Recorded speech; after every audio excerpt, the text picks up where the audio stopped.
Hey guys, welcome to another episode of Live Dive, and I guess you could call it an hurricane edition of Live Dive, and the reason why I say that is because obviously we just went through Hurricane Irma. I hope all of you came through it safe and sound. I hope all of you have your power back. I know that's certainly a big issue at the moment right now, but another reason why I'm calling it a hurricane edition is because originally I was going to wrap up talking about our theme of the week, which was a good name, talking about Ruth chapter 2, but with all of what that was going on with the hurricane, I kind of felt like the Lord was leading me in a different way, and so we'll probably pick up more on Ruth coming up on Thursday as we move on to Ruth chapter 3. But the verse that kept running through my mind with this hurricane, with Hurricane Irma coming through, is John 16:33. John 16:33 says this: "These things I have spoken unto you, that in me ye might have peace. In the world ye shall have tribulation, but be of good cheer. I have overcome the world." Our state was devastated. It was. There was a lot of stuff that was damaged. A lot of people have lost a lot of things. And we went through, honestly, even before the hurricane, we were having a hard time. We were scared. We weren't sure where the hurricane was going. I remembered people constantly saying, leading up to Sunday afternoon, that the hardest part in all of this was the waiting. It was so hard. It was so difficult to have to go through. And so, for all of us, we have to sit here and think, as we read this verse, overcoming the world.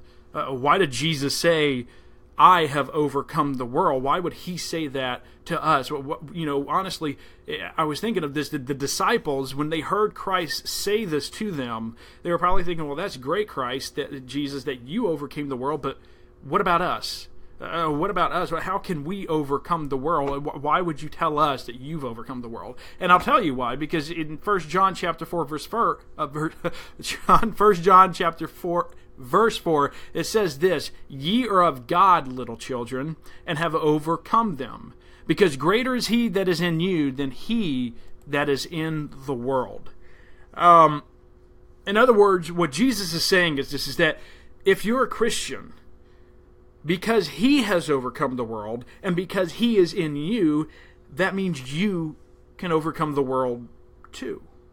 I love that. I love that thought, that greater is he that is in you than he that is in the world. In other words, whatever you're facing, you are greater than that, because Christ, if you're a Christian, Christ is in you. And one of my favorite Bible scholars, I know I've quoted him before, is Warren Wiersbe. And Warren Wiersbe said this: he said that there are two types of people in the world: those who are overcome by the world, and those who are overcomers of this world.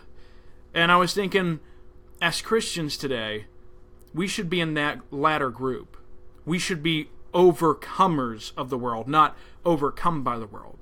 And again, it's because of who is inside us. It's not anything special that we've done. It's not anything that we've done. It's not who we are. No, it's because of Christ. It's because Christ is in us. We are now, no longer overcome by this world. We are now overcomers of this world. And as I said, this is probably a little bit of a quicker episode of Live Dive because of the hurricane, but I'll wrap up with this. It was a guy came across a quote from a Bible scholar that lived way back in the 3rd century, believe it or not. His name was Cyprian, and he was very well known for having a very close friendship with a man named Donatus, and they would often exchange letters. And during one letter that Cyprian wrote, this is what he said to Donatus. He said, "It is a bad world, Donatus, an incredibly bad world. But I have discovered in the midst of it a quiet and good people who have learned the great secret of life." And he went on to say, "They have found joy and wisdom, which is 1,000 times better than any of the pleasures of our sinful life. They are despised and persecuted, but they faint not. They are masters of their souls. They have overcome the world. These people, Donatus, are Christians, and I am one of them." And so today, as you watch the news, as you are on Facebook, Twitter, Instagram, wherever, and you're seeing all of the devastation that's been going on, all of the heartbreaks that we see other people experiencing, and even maybe the heartbreaks and the hardships that you're experiencing right now, take heart.